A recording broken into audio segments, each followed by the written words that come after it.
Straight ahead, doubling down. Democrats who broke quorum and left Texas killed the first special session and didn't show up for the start of the second special session. Many believe they will come tomorrow. One-on-one, we spoke with Governor Greg Abbott exclusively about whether Republicans will try to increase the number of GOP majority seats in Congress beyond the 5 already proposed, and about his legal fight to remove a key Democrat from office. Changing seats? Why Democratic Congresswoman Jasmine Crockett says she is considering running in a neighboring congressional district and not the one she currently represents. Good Sunday morning to you. I'm Jack Fink at the Texas Capitol. Get your fix for Texas politics. Eye on Politics starts now.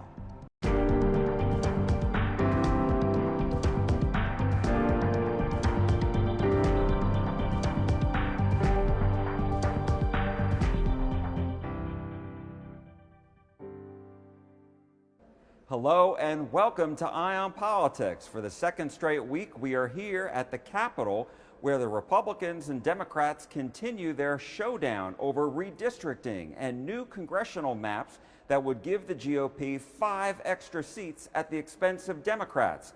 But tomorrow, this fight will likely enter a new phase. Speaker Dustin Burrows said House members must be here at noon. After Texas House Democrats broke quorum, flew out of Texas, and stayed out for 2 weeks, the prevailing view is that they will return to the Capitol tomorrow.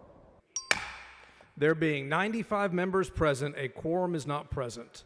On Friday, Speaker Burrows ended the first special session after the House once again fell short of a quorum, which requires 100 lawmakers to be present.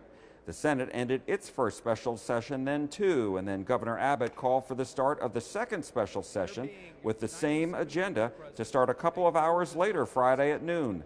But the House again did not have a quorum. Democrats said they wanted to kill the first special session, which allowed them time to go to other states, such as California, where Governor Gavin Newsom said if Texas approves its new maps, California will do the same in an effort to neutralize any GOP gains here. The difference there is voters in California will have to approve it, something that won't happen here. I know they say don't mess with Texas. Well, don't mess with the great Golden State. It's not good enough to just hold hands, have a candlelight vigil, and talk about the way the world should be. We have got to recognize the cards that have been dealt, and we have got to meet fire with fire. During a news conference Friday, I asked Governor Abbott about Newsom's plan. It's a joke. He's posturing for the presidency and doing nothing more than that. He's all talk and no action. Earlier last week, I interviewed Governor Abbott exclusively, and I asked him about his ongoing legal fight to remove from office House Democratic Caucus Chairman Gene Wu of Houston. I also asked him about whether Republicans are going to try to increase the number of GOP majority seats beyond the 5 proposed to maybe more, like 8 or even 10. We're looking at a lot of different alternatives. In part, it could be to make sure that we do have fairness. If you compare Texas to California or Illinois or New York or Massachusetts, those states are truly gerrymandered. And they have hardly any Republican representation in Congress whatsoever. So is Texas, right? Well, no. There's a higher percentage of Democrats in Texas than there are in the congressional delegation than there are Republicans in California, Illinois, New York, or Massachusetts. And so if Texas were to draw its maps the way that these Democrat states have drawn their maps, it could mean as many as maybe even 10-seat pickup. So, Jack, what we're doing, we're looking at all options, but the thing that's needed is for people to show up, these members of the Democrat caucus. They can't just leave their job. They're required by the Texas Constitution to actually show up and cast votes on bills. That's what the Constitution requires, and that's why I'm seeking to remove Gene Wu from office, because he is not fulfilling his constitutional duty. Well, I was going to ask you about that lawsuit, because not only are you filing, the Attorney General has filed against Wu and also 12 other Democrats. And what we saw 4 years ago, this opinion by the Texas Supreme Court said, let me get the terminology right, basically that the Constitution enables quorum breaking, right, which is what they're doing. So it's enabled. So why isn't that an adequate defense for these Democrats? And is the other legal problem the fact that the Constitution does not explicitly ban quorum breaking. So in the Supreme Court opinion you were talking about, a very carefully chosen word, it enables quorum breaking, but doesn't authorize it. Let me give you an easy example, and that is an interstate highway enables you to go 100 miles per hour, but doesn't authorize it. It's against the law. Same thing here. Even though the Constitution enables Democrats to break quorum, the Constitution does not authorize them to do this. In fact, the Constitution does the exact opposite. It requires them to show up and cast votes on bills. And so, but it doesn't ban it. Does the Constitution need to be changed to make it more explicit, or do you think that this lawsuit, if the Supreme Court rules your way, will handle that? If the Supreme Court rules in favor of the lawsuit that I filed, it will end quorum breaking.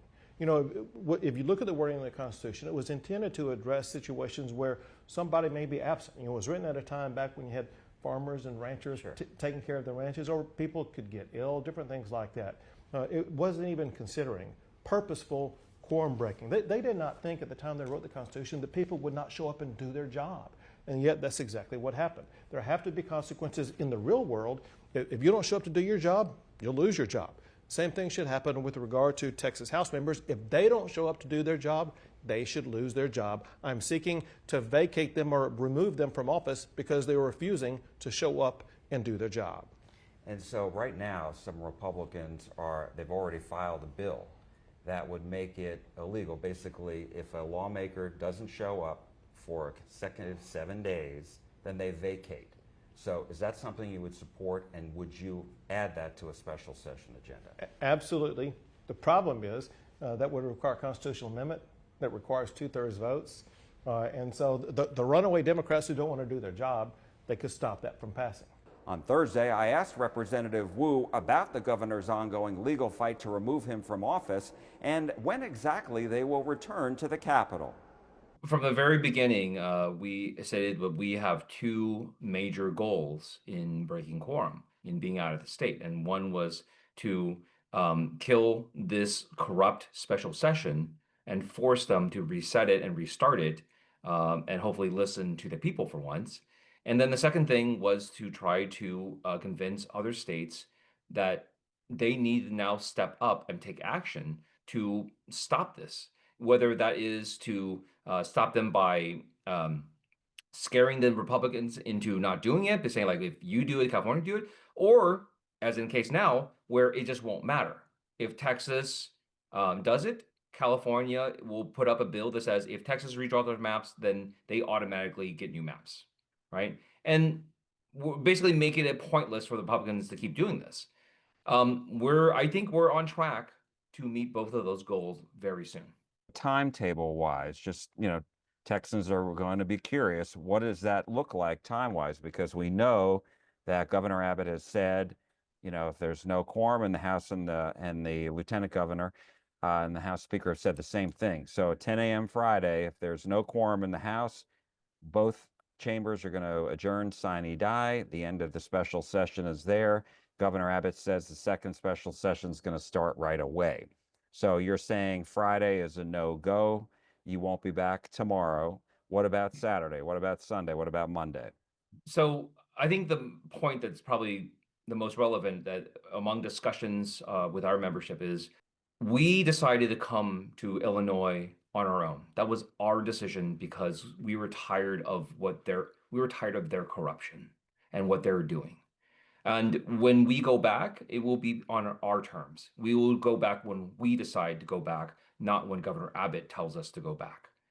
We listen to our people, we listen to our allies, and we work together to try to save the American dream and to save Texans. And our decision to go back is going to be no different. And so no decision has been made on exactly which day you're going to return to Texas. Not that we're going to share, at least. Governor Abbott, in his lawsuit to remove you from office, and obviously you're also part of the Attorney General's office, their lawsuit to remove you. And one of the things that the governor said in his filing was that, a minority, such as the Democrats in this case, can hold the rest of the House hostage. And so are you concerned that you'll return when you'll return, that you're playing in the hands of his legal argument, and the Texas Supreme Court is going to look at what you're doing and agree. I don't know how to break it to Governor Abbott. But despite the fact that he personally appointed most of the Supreme Court justices in the Texas Supreme Court, they're not going to do what he's going to want. Because what they would have to do is ignore the law, ignore the Constitution, that both say that quorum breaking is a part of the process, is a legislative tool. They would have to ignore their own words when the Texas Supreme Court said that quorum breaking is an acceptable tool in the legislative process. For the past couple of weeks, House Republicans have expressed frustration about the Democrats breaking quorum. I spoke with Representative Shelley Luther of Grayson County about the end of the first special session and what she would like to see happen next in redistricting. That was in the books to do that anyway, and that's fine. They can say whatever they want to say, but when the second session starts, there should be fireworks. And, well, what kind of fireworks? I'm not the speaker, so I don't know, but I see the suggestions floating around as far as losing seniority, losing privileges. Chairmanships, budget money, all sorts of things. How is this playing out as far as your constituents? Have you heard from them at all about this? Oh yeah, my constituents are extremely upset, mad, honestly, that they are not doing their job that they were elected to do. Have you heard that the governor is going to expand the number of items on in the second special session yet? I have heard that. And so what new topics are you being told are going to be on there? Honestly, one of the topics I'm hearing floating around is redistricting the state house seats. I'm here for it. And how many seats? Because right now, Republicans have 88 seats, Democrats have 12. So you're saying that the goal there for Republicans is to redraw the Texas House seats so that there could be enough new Republican majority seats to avoid a quorum break by Democrats. It's very possible. I don't know if we can get to 100, but we can get close enough to where if there's a few Democrats that will not, because we had Democrats from the start that stayed here and did not break the quorum. So if we just had a few along with that, then we can take care of the state's business. The other thing that we have heard during the past week from Republican lawmakers, I even talked to the governor earlier this week and he told me the same thing. There's already been conversations about increasing the number of congressional seats that are GOP majority. Instead of 5, which is really what House Bill 4 was, there's been talk of increasing that to maybe 8, 9, 10. What are you hearing about that? I've heard the same as you. Do you support that? I do. Why? I do. Because it should be representative of the state. Honestly, I think we should have as many congressional members as we do in the state. That reflects the divide of politics in the state. And right now, I think Texas is growingly more Republican. For now, the House bill remains the same. Republicans are only seeking to add 5 GOP majority seats at the expense of Democrats, nothing more. And the governor has not yet called for redistricting of state House and Senate seats, something that the Republicans want. But he said all options are on the table. He was asked about it on Friday. Every strategy is at play. Depends on when and whether the Democrats show up. They talk as though they're going to be showing up today or tomorrow. We'll wait and see. Up next, why Congresswoman Jasmine Crockett tells us she's considering running in a different North Texas congressional district than the one she represents now. When Eye on Politics from the Texas Capitol comes right back.